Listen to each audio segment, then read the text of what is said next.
पर एक सवाल और पूछेंगे आपसे कि आप स्कूल गए कभी? हाँ, स्कूल गए स्कूल हैं। गई। तो इसके बारे में शायद कहीं ज़्यादा नहीं पता है, तो एक बार बता दीजिए ना आप। मैंने ग्रेजुएशन की है जी। और स्कूलिंग वैसे तो नॉर्मली थी, जी। लेकिन जाना बहुत कम होता था ओके। क्योंकि 7 साल से ही कथा है तो मतलब कंटिन्यू कथाएं चलती थी। हुँ। तो ये 2 ही तरीके से मैंने अपनी स्टडी पूरी करी है। पहला हुँ। तो जा कर के जो मेरे साथ के बच्चे थे उनसे नोट्स लेना, हुँ। और फिर कुछ समय बीच में जब थोड़ा सा मेन स्टडी का था तो अपने साथ कथा में मैं एक ट्यूटर रखती थी, ओके। तो वो थोड़ा थोड़ा समझाते बताते रहते थे, तो उनके थ्रू थोड़ा जान के पढ़ करके फिर मैंने अपनी स्टडी पूरी तो करी। ग्रेजुएशन कंप्लीट कर लिया। ग्रेजुएशन आपका कंप्लीट फेवरेट हो सब्जेक्ट कौन सा था? ऐसे तो कोई कह नहीं सकती, पर हुँ। हाँ, मैं जिस लाइन से हूँ उसके हिसाब से मुझे हिंदी बहुत पसंद थी, ओके। व्याकरण बहुत पसंद थी। हुँ। इंग्लिश भी एक मेरा one of the favourite subject रहा है क्योंकि उस पे स्टोरीज मुझे बहुत अच्छी लगती थी। हुँ। कुछ सब्जेक्ट थोड़े से कम ही समझ आए, मैथ्स कभी समझ नहीं आया। हुँ। उसका रीज़न भी ये था हुँ। कि मैथ्स में कंटिन्यूटी होना ज़रूरी है, क्योंकि हुँ। अगर आप लास्ट स्टेप नहीं पढ़ोगे तो आपको अगला नहीं समझ आएगा। ट्रू। तो मेरा छूट जाती थी क्लास, हुँ। तो उसके कारण वो थोड़ा कम ही समझ आया। हुँ।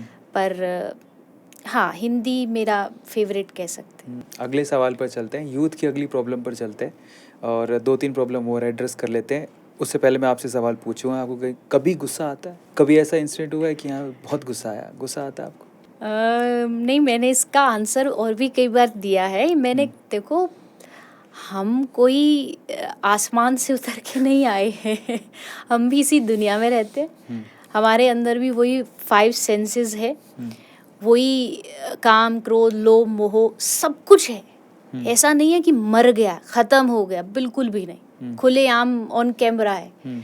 लेकिन जहाँ जिसकी ज़रूरत नहीं है, हुँ। उसका लेवल, उसका कंट्रोल कितना रखना है, कहाँ तक रखना है, वो थोड़ा-सा अपने हाथ में है। ओके। मोस्टली जो लोग, जनरल जो लोग होते हैं, उनके हाथ में नहीं होता। कहते हैं ना, मेरा गुस्सा मेरे कंट्रोल में नहीं, ट्रू। वैसा नहीं है। हुँ। कंट्रोल में है हुँ। कि जब पता है कि यहाँ गुस्सा की ज़रूरत, आवश्यकता नहीं है, वहाँ करेंगे।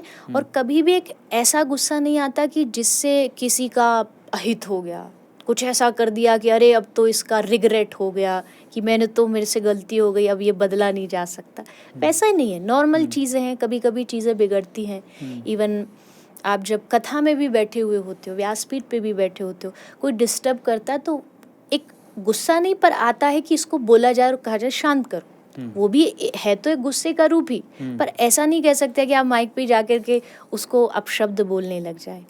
तो ऐसा अगर मन में आ रहा है, इसका मतलब गुस्सा ख़त्म नहीं हुआ, पर पता है कि इसका यूज़ कहाँ और कैसे करना है। पर कैसे, अगर मान लो किसी को गुस्सा आता है, आजकल गुस्से का प्रॉब्लम भी बहुत है, जी, तो उस इशू का सॉल्यूशन क्या है? देखिए, ये एक तरीके का इमोशन है। ठीक है। एंगर जी। एक इमोशन है। जी। इमोशन इंस्टेंटली चेंज नहीं होता।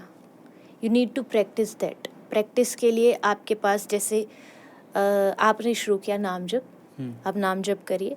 आप अभी 2-3 महीने के आप कंटिन्यू करते रहिए, आप में अपने आप एक ड्रास्टिक चेंज आएगा, ऑटोमेटिकली आता है। जी। जैसे आप करते हो तो अपने आप आपके भीतर थोड़ी सी ठहराव आ जाएगा, जी। कामनेस आ जाएगी। जी। कामनेस आते ही आपका जो ये एक्सट्रीम लेवल वाले इमोशंस हैं वो अपने आप कम हो जाएंगे। जी। तो ये कोई मेरे पास या दुनिया में किसी के पास पुड़िया नहीं है कि उसको बांध दिया और कह लो भैया ये खा लेना, गुस्सा कम हो जाएगा। नहीं हो सकता।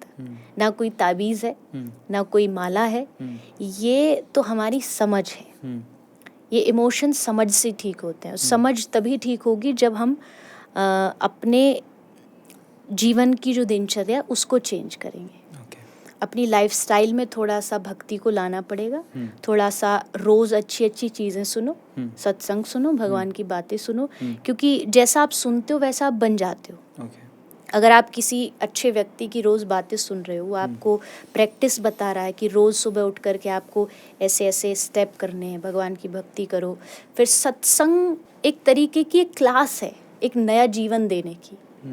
तो उसी से मुझे लगता है कि आप अपने इमोशंस को, कोई भी इमोशन हो, उसको कंट्रोल कर पाओगे।